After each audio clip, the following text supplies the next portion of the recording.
Hey guys, what's going on? It's Flip, and today we're doing part one of, I think, a three-part series where I'm going to show off every samurai movie in my collection. I love samurai films, whether it's Chambara or Jidaieki, everything from the bloody Lone Wolf and Cub films to the more introspective Twilight Samurai film, those type of films as well. And my favorite part of my collection is what we're covering today, and that is from AnimEigo. So for those of you who don't know, AnimEigo was putting out anime. They were putting out what would later become very sought after big hits like Kimagure Orange Road. And they also put out a lot of Japanese films as well. They put out a couple war movies. A lot of the stuff has been re-released by Criterion and Arrow now as well. But their Samurai Cinema sub-label to the AnimEigo line is one of the coolest things to ever be put to disc. I absolutely love it. And it's the reason why I miss the like hyper specific niche part of like DVD collecting, is that like Blu-rays are great. I love Blu-rays, don't get me wrong. But with DVDs, you had labels like, Venom Mob Films or Wild East Productions, who were putting out these super hyper niche, hyper focused releases of genres, and I miss that. And AnimEigo Samurai line was just amazing. So we're gonna look at. I believe, a complete AnimEigo collection. I think I'm missing maybe two, but it's like 90% complete for their Samurai Cinema. So I want to kick things off on the release that I hesitated picking up, and that is the Miyamoto Musashi film box set, 5-film collector's edition. Now, I thought these films were the exact same as the Samurai Trilogy, which I have right here, just in arm's reach. I thought that these were the exact same films when I first saw this box set when I was collecting AnimEigo stuff, and I passed on it. And sadly, the price went up. It goes up and down all the time, so keep your eyes out. But these were made a decade after these films, and there's two more films that kind of flesh out Miyamoto Musashi's story. And these are made for television films, but they're really damn good. And honestly, I really prefer these over the Criterion release. So you get, and also these are in color as well. So you get Miyamoto Musashi 2, Duel at Hanya Hill, Miyamoto Musashi 3, Birth of the Nito Ryo Style, Miyamoto Musashi 4, Duel at Ichiyoji Temple, Miyamoto Musashi 5, Duel at Ganru Island. Now, 3 of these have the exact same title as the Criterion release, and all these films are actually really damn fun. I really enjoy this. They put out 5 films between 61 and 65. They are in these thin cases, but man, I just really like this release, and I really like these sets of films. These are really, really, really awesome. Now, probably my favorite release from them, in a series that I love but also hate, and I'll get into that, is the Mikogami Trilogy. This is probably their most expensive and most out-of-print box set, and I can see why. These films are so damn fun, and they feel so special. So it's about our main character here, who was a really badass samurai, and he gives up the life because he finds a woman that he falls in love with, and he vows to never pick up the sword again. And he's gonna, I think he's like a merchant at the very beginning, and his family his wife and son get killed, and it's sends him on the tale of revenge. And I actually really like his look here. So as you can tell, he has like this black, thick, almost like armor. It's like padding armor though, and then he's got this thick white coat over it, like a robe, and then he wears this red sash. I think it's a very iconic look, and the red sash actually belongs to his wife. And the way he holds his sword is very unique as well, and he actually fights the entirety of the series like that. So in this box set, you get 3 films. You get the Trail of Blood, the Fearless Avenger. I think these are actually out of order. I think it's, whoa, let's take a look here. Yeah, okay, so they are backwards going this way, but you get Trail of Blood, Fearless Avenger, and Slaughter in the Snow. So what makes me mad about this is that, very similar to Lone Wolf and Cub, the main story was never finished. He goes on a couple side missions, and he never gets his revenge, and you could tell that they wanted to do more. The budget starts off really low, but then by Slaughter in the Snow, you have some really great set pieces, a lot of blood, and it makes me really, really sad that we didn't get any more, because this series is very special. Like, it feels unlike anything else. It feels almost similar to Lone Wolf and Cub. It's not as zany as Lone Wolf and Cub, but it's just incredible, incredible, incredible. I really suggest, if you can find this for a decent price, pick it up instantly, because this goes for a lot of money, sadly, like $200+. So something that doesn't go for a lot of money, but also is just as sad because they never continued the series, and that is Shinobi Nomado. This is Collector Set Volume 1, the first 4 films, and I think there's 12 of them. You get the first one, Vengeance, Resurrection, and Siege. All these are very fun ninja movies. This box set contains the first 4 films in a landmark 8-film Shinobi no Manga saga released during the 60s. The series features realistic ninja techniques, details of ninja society, and launched the first ninja boom in Japan, starring the legendary Japanese film star Raizo Ichikawa in one of his most iconic roles. It's a must-see for all ninja fans. I do agree, it is a must-see for all ninja fans. These movies are great. And what I really love about, especially these two right here, like these 2 box sets, is that none of the films like eclipse 90 minutes, I don't think. 88 right here. Oh, this one does 105. This one does 93. So I was wrong, but none of these are like excessively long. They are very bite-sized, and they're very high quality. Then I'm going into 3 releases from the same director, all kind of just as important. We got The Great Killing, 13 Assassins, and 11 Samurai. I'm sure a lot of you have heard of the Takashi Miike film, 13 Assassins. This is the original that it remade, and it's just as good. I do think Miike's film, though, with a modern lens, is a little bit better, but this is also an extraordinary film. I love also with these releases is that the warning contains violence and strategy. There's always like little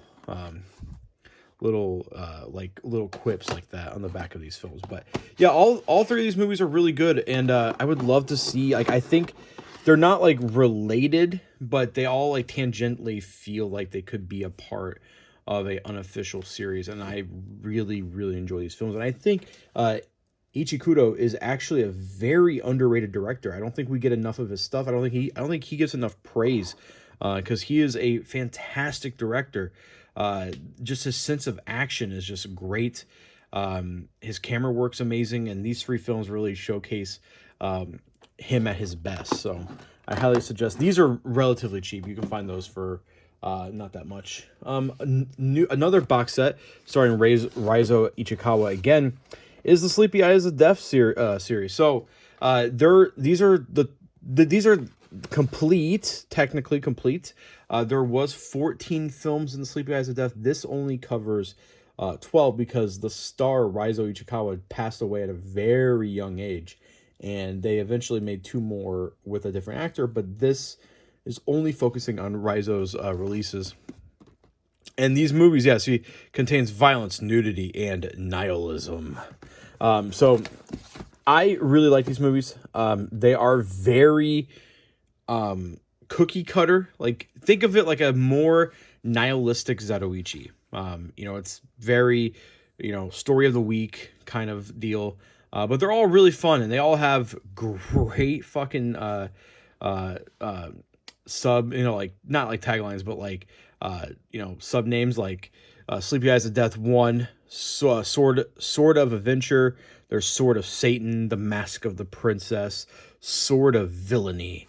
But yeah, these films are really fun. They're very binge worthy as well, because they're all pretty relatively short. And I am glad that that we have these. I think these are going to be lost to time eventually.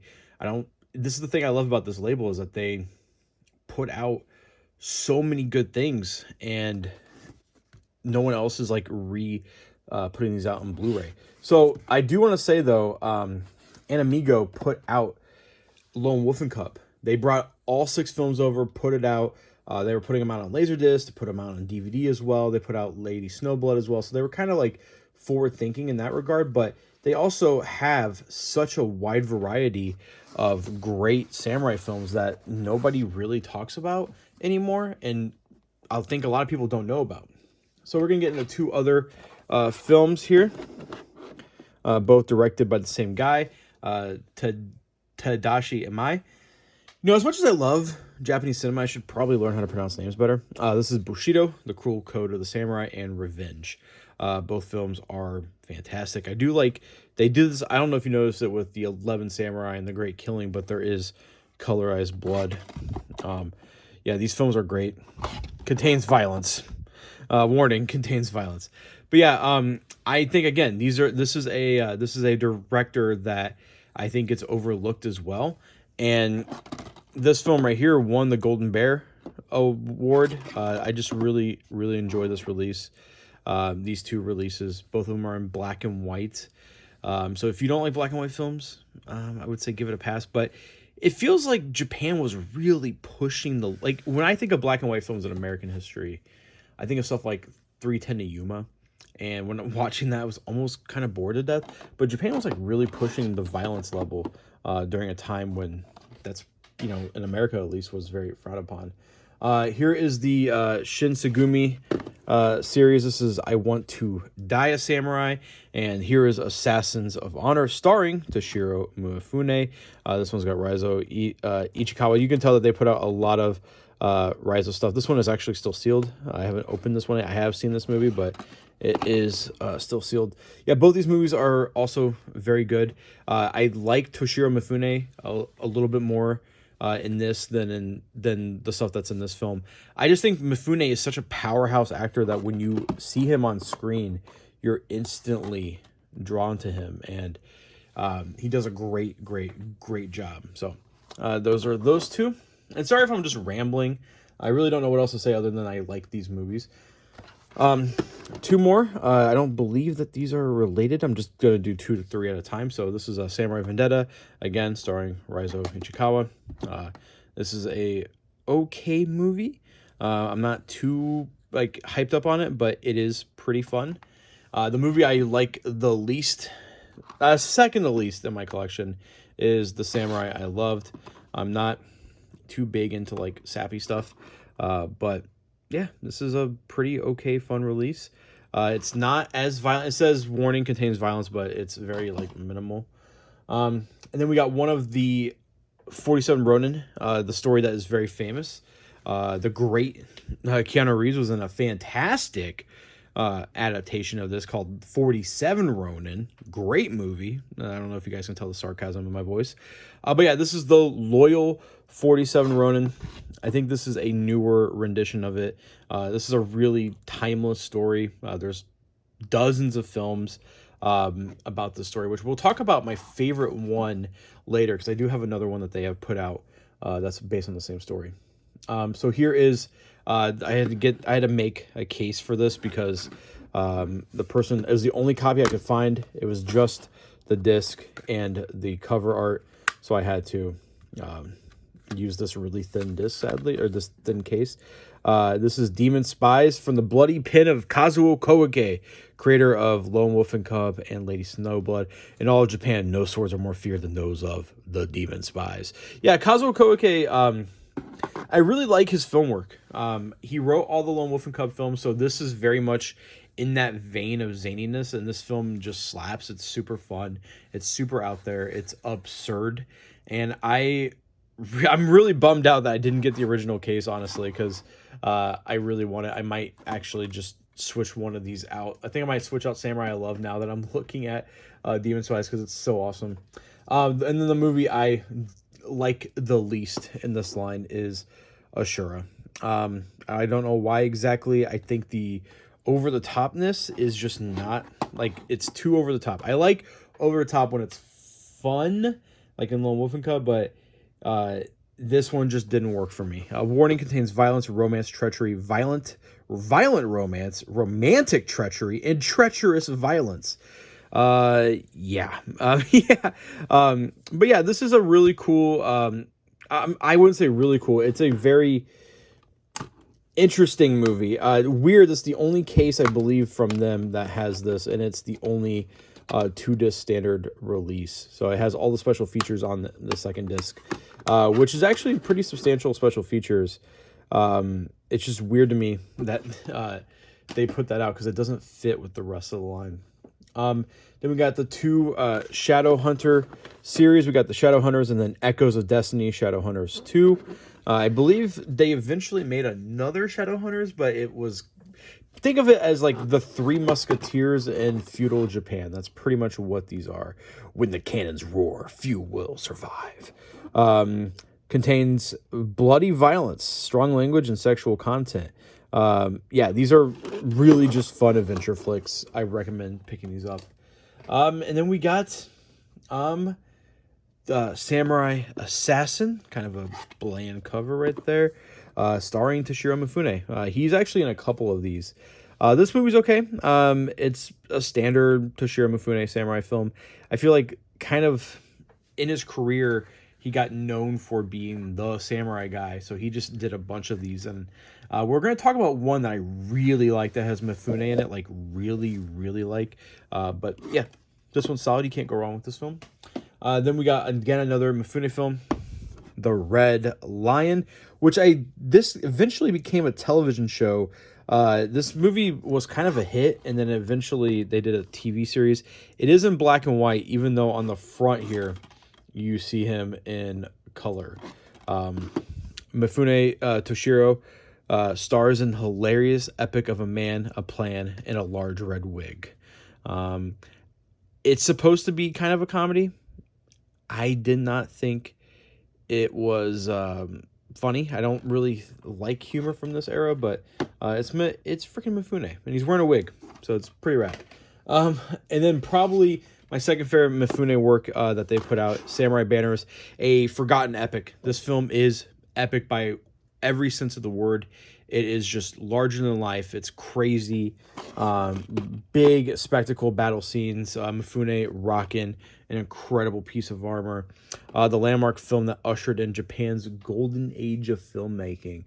It's directed by Hiroshi Inagaki, which a lot of you guys probably know who that is. And yeah, I really enjoy this. This film. It stars one of the guys from the Lone Wolf and Cub television series. It says right there. Then my favorite Mifune work. Whoa, DVDs just fell.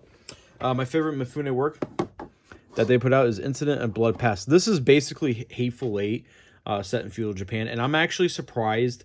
I had not heard Tarantino talk about this film because this is like seriously the Hateful Eight story. A group of people end up in a hotel, snowy mountains, and there is a final duel. It's a really damn good movie. It's got Shintaro Katsu in it. It's got Toshiro Mifune. Shintaro Katsu actually plays the villain. Kind of a light spoiler there. It's very cool to see Shintaro Katsu, who we are kind of associated with just Zatoichi. But in this film, he plays a really good villain, and the way he plays it is just astounding. So I really enjoy this film quite a bit.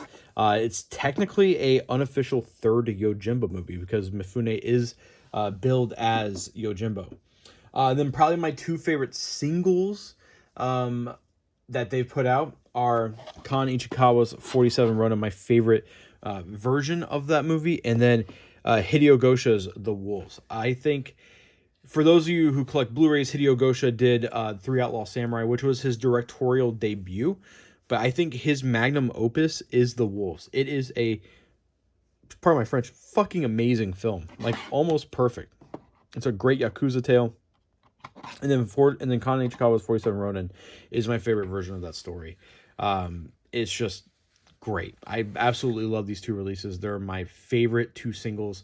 My favorite box set is definitely the Mikogami Trilogy.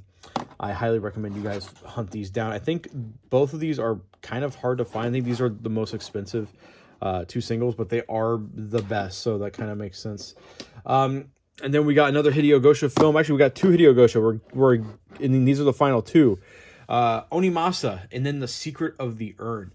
Secret of the Urn's a lot of fun. It's like I would say it's more in the style of Lone Wolf and Cub, and then Onimasa is more in the style of the Wolves, which is very serious. So the Japanese Godfather, love. This is a Yakuza film, and then this is a wacky samurai film starring Raizo Ichikawa. Welcome to the Sopranos, Yakuza style. I don't know about that, but it is a very cool Yakuza film. It's a hard 18 plus, I would say, yes. And yeah, both these films are great. I think Hideo Gosha is a director who I think Criterion's only put out 3 Outlaw Samurai. That's a shame because that is his directorial debut, but it's not his best work. I think these 3 right here, if you were to just go look at his film, just like look at his films, these 3 are much like leaps and bounds better than 3 Outlaw Samurai. And they're vastly different. I think these 2 are very much in line in the same like taste, and then this one is in between a Lone Wolf and Cub and a 3 Outlaw Samurai. It's serious, but not too serious. It has a lot of fun. It's very goofy. I think I'm contradicting myself here in a little bit by saying it's, not so serious, but it is serious. It plays itself seriously, but it knows that what it is. And yeah, that is everything that AnimEigo has put out, besides maybe 1 or 2 releases. This is like a 99% complete AnimEigo Samurai Cinema collection. I hope you guys enjoyed it. It's one of my favorite things in my collection. It is a staple in my collection. I love looking at the release of films, and it's actually a part of my collection that I have 100% completed. I have seen every single one of these movies, and when I started collecting these, it was such a joy to get these films, because we in general right now, we don't have that many samurai movies coming out. Like, everybody's right now is hyped up on the Shaw stuff, which I love. I like the kung fu stuff. Feed it to me, just spoon feed it to me all damn day. Westerns, I'm a huge Western fan, which I'll be doing a collection guide to Western movies. But I just adore these films, and everything in this collection has been almost a hit, except for God, what was that one movie I said I did not like? See, I even forgot the name of the movie. It's just that bad. But yeah, I really miss the era of DVDs where you would find a label like this, and they were just like super hyper focused in on releasing the best samurai and Yakuza films, and we don't live in that era anymore. I mean, it's kind of bumming me out. But yeah, if you guys have an unlimited budget, I would say track down the Mikogami Trilogy. If you have $200 to blow on 3 movies, go pick up the Mikogami Trilogy. If you have $60 to blow on 2 bare bones DVD releases, I would say pick up 47 Ronin and The Wolves. Both go for about $50 or $60. Honestly, for how good these films are, I didn't pay that, but I would gladly pay for that. They're just phenomenal. But anyways, let me know if you guys like this. This is part 1. I'm going to be doing a Criterion overview here soon. I'll also probably be doing a part 3 as well, where I'm going to do the rest of the odds and ends, because there is a lot of like random releases that are samurai films from different labels, like Tokyo Shock, like Magnet Releasing, like, let me see here, Funimation as well. So let me know what you guys think. I'm Flip, and I'll see you guys next time.